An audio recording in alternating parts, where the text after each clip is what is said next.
Akala mo ba kapag binibigay mo ang lahat, doon ka niya rerespetuhin? Mali. Sa videong ito, ituturo ko sa iyo kung bakit ang pag-alis mo ang pinakamalakas mong alas. Oras na para itigil ang pagiging option at simulan ang pagiging priority. Welcome sa channel ko, kung saan babalik na rin natin ang laro para ikaw naman ang panalo.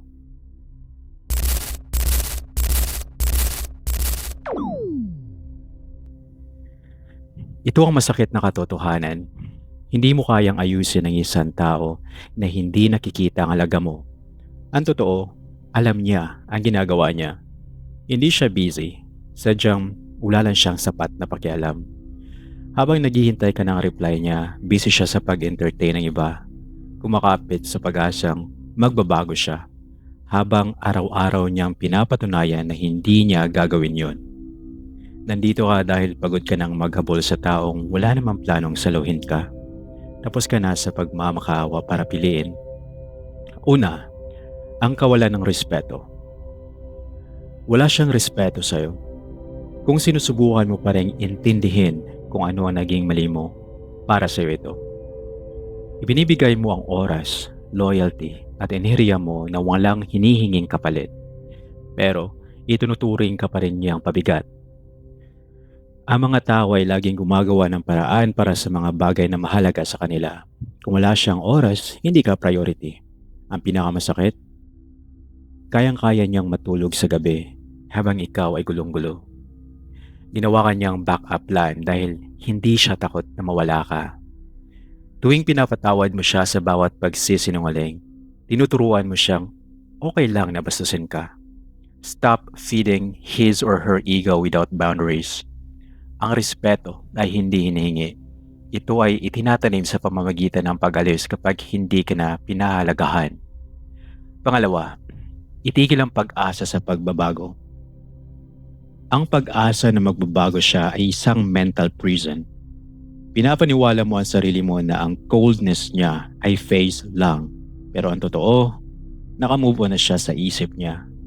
Kapag ang isang tao ay gustong mag-grow kasama ka, hindi ka nila hayaang magmamakawa para sa bare minimum. Huwag kang maluko sa potential niya. Tingnan mo ang realidad. Kung kailangan mong i-decode ang bawat galaw niya, nakuha mo na ang sagot. Ang kawalan niya ng effort ay hindi isang challenge na dapat mong pagtagumpayan. Ito ay closure na ayaw mo lang tanggapin. Ang pag-detach ay hindi pagsuko.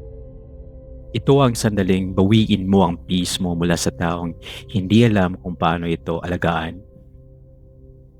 Pangatlo, baklasin ang mental trap. Bakit ka ba nakastuck? Dahil sa mga kasinungalingang sinasabi mo sa sarili mo. Iniisip mo na baka maging masyado ka lang available pero ang totoo, sadyang hindi ka lang niya binibigyan ng importansya. Ginawa mong misyon ng makuha ang atensyon niya na parang trofeo. Pero ang pag-ibig ay hindi reward sa pagtitiis ng sakit.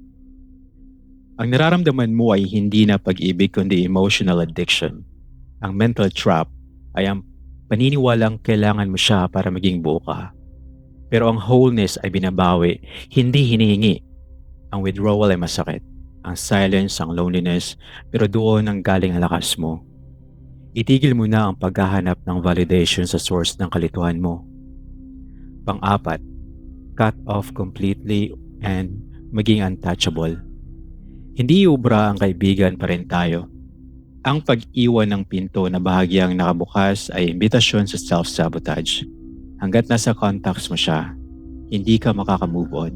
Putulin ang lahat ng koneksyon, hindi para parasahan siya, kundi para protektahan ang sarili mo.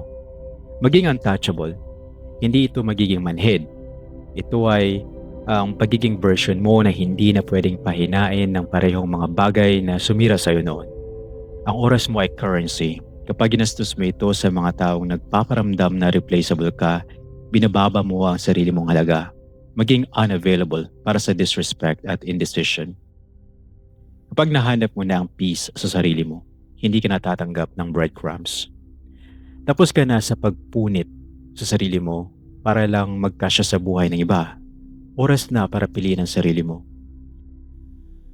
Kung handa ka ng maging master ng sarili mong tadhana, itype mo sa comments, I choose power.